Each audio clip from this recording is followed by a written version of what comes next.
আসসালামু আলাইকুম। এই পর্বে আমরা আলোচনা করব এই অধ্যায়ের রাজশাহী বোর্ড ২০২৫ থেকে আসা একটি সিকিউ নিয়ে আলোচনা করব। তো এখানে একটি উদ্দীপক দেখতে পাচ্ছি যেখানে বলা হচ্ছে, সাজু তার পিতার সাথে দেশের একটি অঞ্চলে বেড়াতে যায় যেটি দেশের সবচেয়ে উঁচু অঞ্চল। তবে এ ধরনের ভূমিরূপের পরিমাণ তুলনামূলকভাবে কম। তার বোন সুমি একটি উঁচু ভবনে কাজ করে। কাজ করার সময় হঠাৎ প্রচণ্ড ঝাঁকুনি ও কম্পন অনুভব করলে সে ভয়ে চিৎকার করে লিফটের দিকে দৌড় দেয়। তো এখানে যে আমরা প্রশ্নগুলো রয়েছে, ক নম্বর প্রশ্নটি যদি দিকে তাকাই তাহলে বলা হচ্ছে এখানে প্লাইস্টোসিন কাল কি?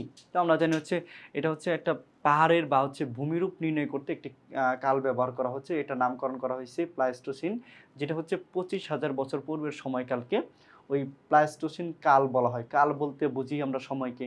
তো যার কারণে এটা দেখলে আপনি বুঝবেন যে এটা সময় নিয়েই কথাটা বলা হয়েছে প্রশ্নটা। তো ২৫,০০০ এখানে বলা আছে যে আনুমানিক ২৫,০০০ বছর পূর্বের সময়কালকে প্লাইস্টোসিন কাল বলা হয়। পরবর্তী প্রশ্নটি হচ্ছে, উঁচু ভবন নির্মাণে ন্যাশনাল বিল্ডিং কোড অনুসরণ করা উচিত কেন? তো আমরা জানি বাংলাদেশ বিশ্বের অন্যতম একটি ভূমিকম্প প্রবণ একটি এলাকা। এখানে হচ্ছে বাংলাদেশের দক্ষিণ পূর্বাঞ্চল থেকে শুরু করে উত্তর পূর্বাঞ্চল এই এলাকাসমূহ হচ্ছে বা মধ্যাঞ্চল, এই এলাকাগুলো হচ্ছে ভূমিকম্প প্রবণ এলাকা। তো যার কারণে দেখা যাচ্ছে এই ভূমিকম্প প্রবণ হওয়ার কারণে আমাদের দেশে যেহেতু অনেক উঁচু উঁচু বিল্ডিং রয়েছে, এই বিল্ডিংগুলো যদি আমরা এই ন্যাশনাল বিল্ডিং কোড অনুসারে নির্মাণ না করি তাহলে দেখা যায় ভূমিকম্পে এই ভবনগুলো বা বিল্ডিংগুলো মারাত্মকভাবে ক্ষতিগ্রস্ত হওয়ার সম্ভাবনা রয়েছে। তো যার কারণে আমাদেরকে এই ভূমিকম্পের ক্ষয়ক্ষতি এড়ানো, জানমালের বা হচ্ছে হতাহতের আশঙ্কা এড়াতে আমাদের অবশ্যই কী করা দরকার? এই ন্যাশনাল বিল্ডিং কোড অনুসরণ করা দরকার। যদি আমরা এটি অনুসরণ না করি তাহলে আমাদের কি হবে? তাহলে দেখা যাচ্ছে আমাদের এখান থেকে ব্যাপক প্রাণহানি, ব্যাপক সম্পদের হচ্ছে আ কি হবে? সম্পদ নষ্ট হবে। যার কারণে দেখা যাচ্ছে আমাদেরকে ক্ষয়ক্ষতি কমানো বা জানমালের নিরাপত্তার জন্য ভূমিকম্প বা অন্যান্য প্রাকৃতিক দুর্যোগ থেকে রক্ষা পাওয়ার জন্য আমাদের অবশ্যই কী করতে হবে? এই ন্যাশনাল বিল্ডিং কোড অনুসরণ করতে হবে।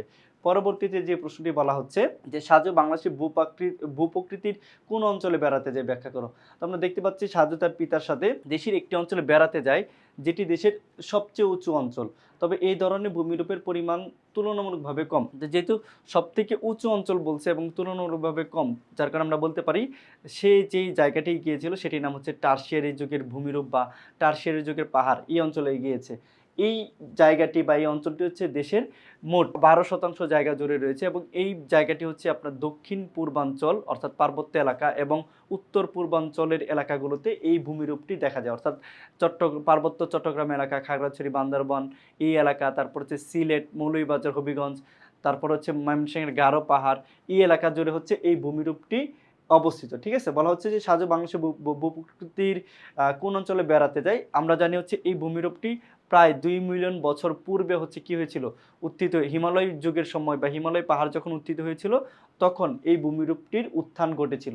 তো এটা হচ্ছে খুবই গুরুত্বপূর্ণ একটি বাংলাদেশের জন্য, কারণ এখানে বাংলাদেশের আ আ বনাঞ্চলে খুব বড় একটা অংশ হচ্ছে এই জায়গায় দেখা যায়। এখানে হচ্ছে আপনার অনেক খনিজ সম্পদ পাওয়ার সম্ভাবনা রয়েছে। তাছাড়া হচ্ছে বনভূমি থেকে আমরা কি অক্সিজেন পাচ্ছি। তো এটা হচ্ছে এই বনাঞ্চলেরই। এখানে আমরা যদি উত্তরে দেওয়া আছে এই কথাগুলি বলা আছে এখানে যে বাংলাদেশের বলা হচ্ছে সাজু বাংলাদেশের টারশিয়ারি যুগের পাহাড় বা দক্ষিণ পূর্বাঞ্চলে পাহাড়ি অঞ্চলে বেড়াতে যায়। উদ্দীপকে বলা হচ্ছে সাজু দেশের এমন একটি অঞ্চলে বেড়াতে যায় যেখানে দেশের সবচেয়ে উঁচু অঞ্চল অবস্থিত। আমরা জানি হচ্ছে বাংলাদেশের সর্বোচ্চ উচ্চতার পর্বত শৃঙ্গ কিন্তু এই অঞ্চলে অবস্থিত, যেটির নাম হচ্ছে তাজিং ডং, বান্দরবন এলাকায় অবস্থিত। তো এটি কোথায় অবস্থিত? এটি হচ্ছে এই ভূমিরূপ অঞ্চলেই অবস্থিত। ঠিক আছে? তো এখানে দেখা যায় ক্রান্তীয় চিরহরিৎ বনভূমির অন্তর্গত। এখানে হচ্ছে ভূমিরূপ উঁচু-নিচু, এখানে ব্যাপক পরিমাণ হচ্ছে খনিজ সম্পদ পাওয়ার একটি সম্ভাবনা রয়েছে। তো এই ছিল হচ্ছে এইটা থেকে ব্যাখ্যা। পরবর্তীতে যদি আমরা দেখি বলা হচ্ছে, তুমি কি মনে করো উক্ত অবস্থায় সুমির কাজটি সঠিক ছিল? এখানে বলা হচ্ছে যে সুমি হচ্ছে একটি ভবনে কাজ করত। তখন যখন আ আ ভূমিকম্প হয় বা প্রচণ্ড ঝাঁকুনি বা কম্পন অনুভব করলে সে কি করে? ভয়ে চিৎকার করে লিফটের দিকে দৌড় দেয়। তো আমরা জানি এই কাজটি হচ্ছে আমরা ১ম এই বলতে পারি যে এই কাজটি করা সঠিক ছিল না।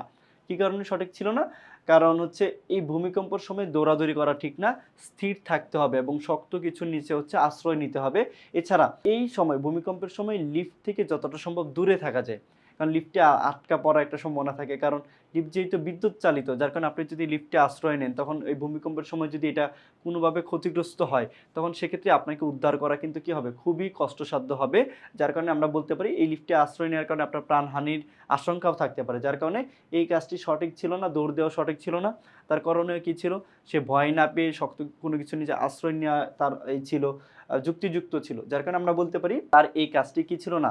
সঠিক ছিল না। এখানে যদি আমরা যে করণীয় সমূহ রয়েছে যে হচ্ছে যান্ত্রিক ত্রুটির কারণে লিফট ছিঁড়ে নিচে পড়তে পারে বা এই সম্বন্ধে এই কাজগুলো হতে পারে, এটা আমরা অলরেডি বলেছি।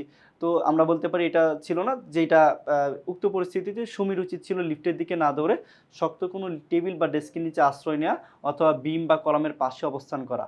উঁচু ভবন থেকে নামার জন্য লিফটের পরিবর্তে জরুরি নির্গমন পথ বা সিঁড়ি ব্যবহার করা উচিত ছিল। তাই যানবাহনের নিরাপত্তার স্বার্থে সুমির লিফটের দিকে যাওয়ার সিদ্ধান্তটি কি ছিল না? মোটেও যৌক্তিক ছিল না। তো এই ছিল হচ্ছে আমার রাজশাহী বোর্ড ২০২৫ থেকে আসা এই অধ্যায়ের যে সিকিউ প্রশ্নটি ছিল সেটি নিয়ে আলোচনা। দেখা হবে পরবর্তীতে নতুন কোনো পর্বে। আল্লাহ হাফেজ। আসসালামু আলাইকুম।